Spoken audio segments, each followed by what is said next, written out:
Hello, today we will discuss the pulse modulation technique. The topics to be discussed today are the sampling theorem, proof of the sampling theorem, natural sampling, aliasing effect, pulse amplitude modulation, sample and hold circuit, multiplexing of samples, flat top pulse amplitude modulated signal, application of pulse amplitude modulation, pulse width modulation, pulse position modulation, comparison of PAM, PWM and PPM. Now here the sampling theorem is very much straightforward here. It is showing that the message signal GT, which is continuously varying with respect to time, the magnitude is varying with respect to time. At every instant it is having magnitude. Thereafter the delta, that means the impulse train shown, where impulse train is having the small time difference between the successive impulse is capital T suffix s. So that is why 1ts, 2ts, 3ts is the successive position of the impulses. Thereafter, we are seeing the G delta T is the resulting sampled signal. Now, what is sampling theorem? The sampling theorem states that if a message signal is limited by a certain amount of frequency, then the same message signal may be represented from the knowledge of its samples if the samples are taken greater than or equal to 2 times of message frequency, that is highest component of message frequency in this rate. So therefore the sampled message can be represented in the third row of the graphical plot. This is the proof of the sampling theorem, where it is telling that first you have to consider the continuous signal xt, as we have seen in the last slide. The spectrum of xt is band limited by the message frequency fm hertz, so it should have a highest frequency component of message.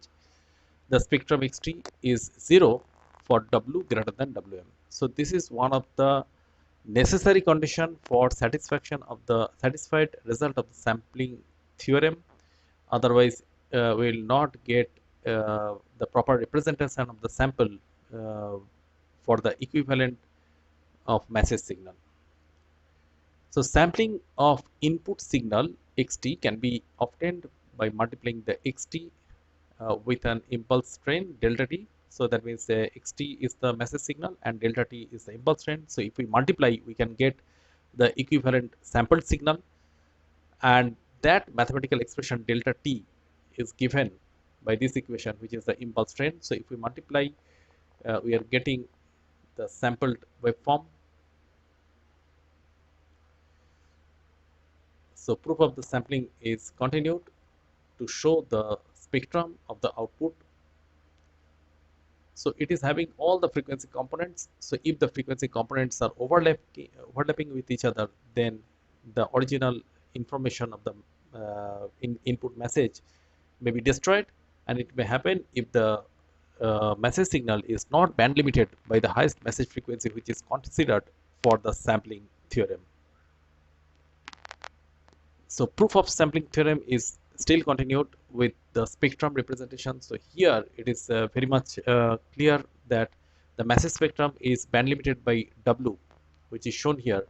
And thereafter, if we take the sample signal, there are 3 cases has been shown. One is Fs is greater than twice Fm. So therefore sample spectrums of the sample are quite separated so that the interference can be avoided for the successive spectrum.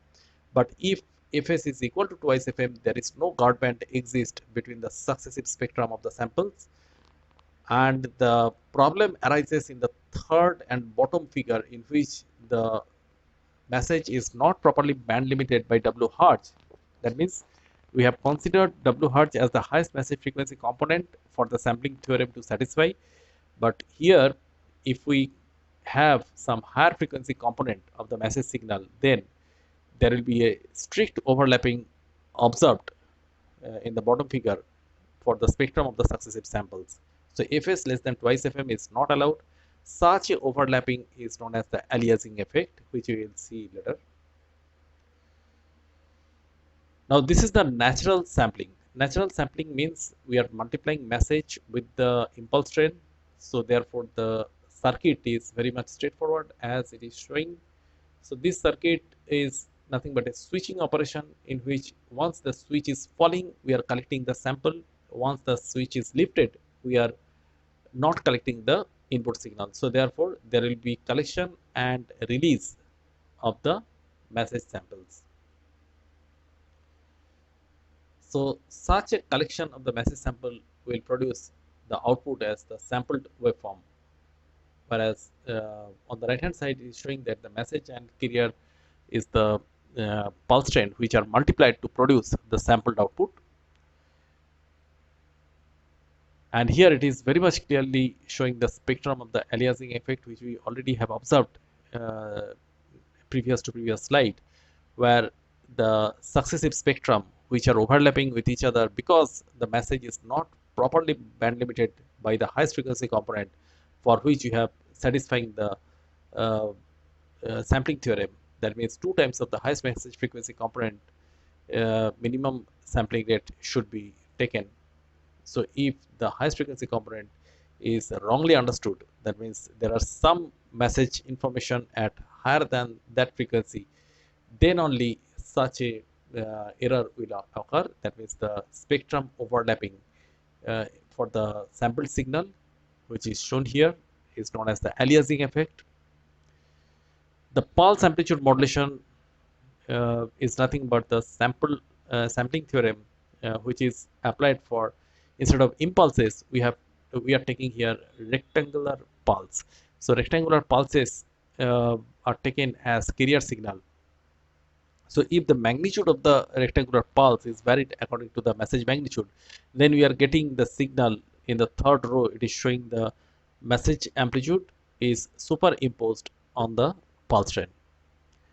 But here one thing we should note that in this natural sampling case, as we have seen, that the pulse magnitude is properly following the message slope, but this will produce some approximation error when it is recovered from this knowledge of sample, because low pass filter is normally utilized to recover the message signal from this sampled signal. So once the rectangular pulse top is not flat, then such a magnitude error or magnitude deviation of the pulse height may cause some noise at the demodulator output. So therefore, uh, we need some recovery. So before that, we can discuss about the sample and hold circuit, which is responsible to generate the pulse amplitude modulated signal. So signal to be sampled means the Vin is the incoming message signal which is applied to the sample and hold circuit, where the command terminal is having either high value or low value rectangular pulses. So when the command is given to the sample and hold circuit, at that time message will be transmitted, and at the output we can get the message. And when there is a low magnitude of the command terminal, we will not get any message at the output. Therefore sampled output means it will be a collection of inputs depending on the command terminal high value. And if we see the if we observe the circuit below, which is a operational amplifier circuit followed by a MOSFET. So MOSFET circuit is nothing but the common terminal which is transmitting the input signal towards the right side, and the hold capacitor holds the magnitude which will be buffered to the output. So therefore the right hand side, therefore the op-amp circuits are nothing but the buffer. Uh, that means it's a buffer circuit. So that is forwarding the input signal to the output. So it is giving some protection to the output. That means if there is any tremendous magnitude variation, the buffer circuit may be destroyed to prevent the signal to be latched to the output. The multiplexing of sample is one of the advantage of sampling theorem or pulse amplitude modulation, in which as there is a time gap between the two successive sample, therefore the sample of differentiation uh, may be adjusted within that time gap, so that we can multiplex multiple stations to transmit over the same channel. So this is the overall pulse amplitude modulation time division multiplication block diagram, in which it is properly showing that there are n number of stations on the left hand side which are low pass filtered, because uh, whenever we are going for the pulse amplitude modulation, before being applied the message to the system, it should be low pass filtered, so that it will be band limited by the highest passive frequency component, so that samples could be collected. So all these messages are incident on the commutator. Commutator is nothing but a rotary switch which are sending the particular message signal to the channel. Therefore, the pulse modulator, which is synchronized by the clock's pulses, are producing the pulse amplitude modulated signal. So therefore, the communication channel will hold the pulse of one station only at a time, and thereafter another station pulse will be occupying the channel. Therefore, in this way, the occupancy of the channel may be optimized depending on the time sharing basis. This is known as the pulse amplitude modulation time division multiplexing. And on the right hand side, the reverse mechanism of the left hand side is taken. That means whatever we have employed in the transmitter, the demodulator, that means receiver, is having the reverse mechanism. That means there is a decommutator, that is also another rotary switch that will latch the channel output to the, that means pulse demodulator output to the receiver filter, and thereafter there are n number of stations who will get these signals for collection. Now this is flat top sampling. Flat top sampling is one of the important circuit which reduces the approximation error which is happening for normal sampling process. Now for flat top sampling, sample switch and discharge switch are represented by two number of FETs, that is field effect transistors. Let us see what happens. XT is the message signal which is applied to the first FET, which is named G1. So it is a sampling switch. That means whatever the XT is coming to the first FET, it will be transferred towards the right hand side once the G1 is high. That means G1 is nothing but a rectangular pulse that will sample the XT, that is input signal, to the output. And those sample values will be applied to the capacitor. That means discharge switch is there. So discharge switch will discharge the value of the capacitive voltage. So once the message signal forwarded by G1 towards the right hand side, it will charge up the capacitor. Now before being another signal magnitude which will be sampled by the sampling switch, G2 will be high, and therefore the stored value of the capacitor voltage will be drained out. Therefore, in this way, the magnitude of the voltage which is appearing across the capacitor will be constant during the small amount of time duration tau. So tau is the smallest amount of time duration which is determining the width of the rectangular pulses, whose magnitude are varying according to the magnitude of the message, but this top is flat, it is not proportional to the message slope.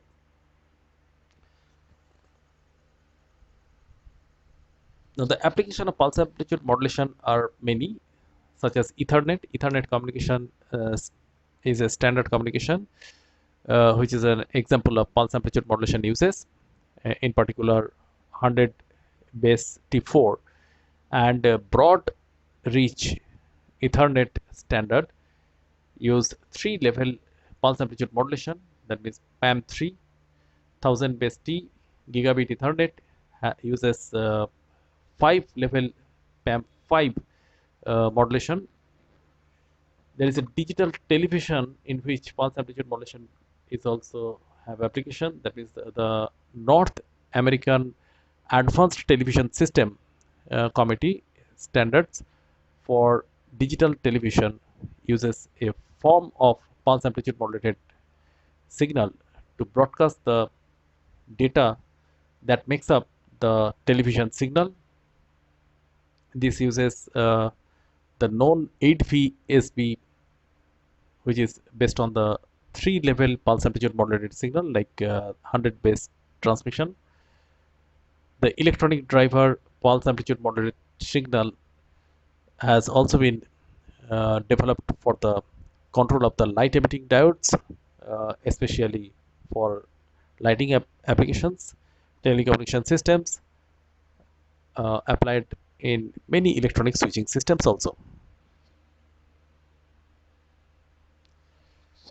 Now this is the pulse width modulation. As we already have seen, the pulse amplitude modulation, which is having some limitation. That means the amplitude of the pulse may be superimposed by the atmospheric or device noise, because device noise is nothing but the electrical signal which is generated by the device, as well as in the channel some amount of noise may be generated. So such a noise may be superimposed with the incoming signal. So since the magnitude is varying for the pulses in pulse amplitude modulation, it is easily superimposed and the original content of the message on the envelope may be destroyed. So pulse width modulation is one of the advantageous modulation technique in which the message does not residing on the magnitude of the pulses, but it is residing in the width of the pulse. That means width of the pulse is varied according to the message magnitude variation. Now how this pulse width is varied are of three types. The first type is telling that the leading edge of the pulse is being fixed, therefore the trailing edge is varying the width of the trailing edge. Width of the pulse is varied according to the trailing edge. So that is one of the pulse width modulation. There another type of pulse width modulation is that the leading edge is varied considering the trailing edge is fixed according to the message magnitude.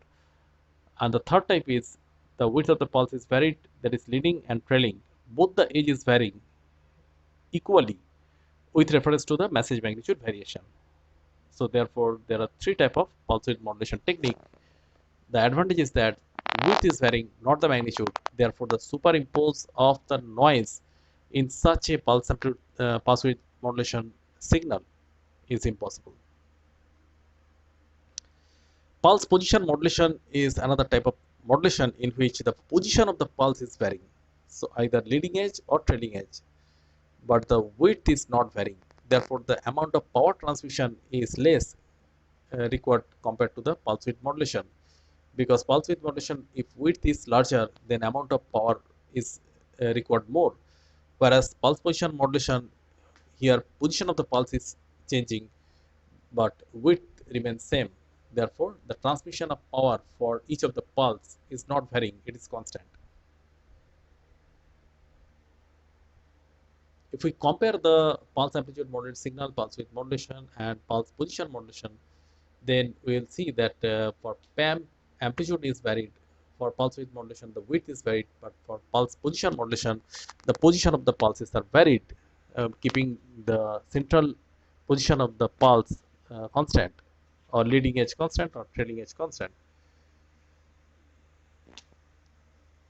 The bandwidth depends on the width of the pulse for pulse amplitude modulated signal, whereas the bandwidth depends on the rise or fall of the pulse for the uh, pulse width modulation, and for pulse position modulation the bandwidth depends on the rise time of the pulse. System complexity is high for pulse amplitude modulation, so this is one of the disadvantage, but for pulse width modulation the system complexity is low, and for pulse position modulation that has a great advantage, the complexity is very low. The noise interface is high for pulse amplitude modulation. As we know, the superimpose of the message magnitude, that means noise on the message magnitude is very high. That is why the loss of the information chances are very high for pulse amplitude modulation.